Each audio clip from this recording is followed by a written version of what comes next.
Tyrimo metu apklausta 14 moksleivių. Galim suskaičiuoti, kiek čia jų. 1, 2, 3, 4, 5, 6, 7, 8, 9, 10, 11, 12 ir 14. Gerai. Ir jų ūgio bei svorio duomenys pavaizduoti sklaidos diagrama. Reiškia, vienas taškiukas rodo vieno moksleivio ūgį ir svorį. Štai šis moksleivis yra 190 cm ūgio ir 90 kg svorio.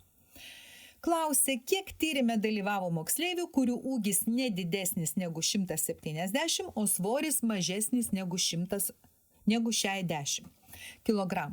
Tai dabar ūgis nedidesnis negu 170. Didesnio ūgio netinka mum, bet 170 dar tinka. Tai aš išsibraukau visi, kurie netinka. Štai šitie vaikai yra 190 cm ūgio, šitie 180 mums netinka, bet 170 dar tinka. Na, o dabar žiūrim, svoris mažesnis negu 60. Reiškia, mums netinka nei 70, nei 60. Išsibraukau 70 ir 60 visus tos aukščiau negu 60 ir 60 išbraukau. Kas mums liko? Mums liko štai 4 moksleiviai.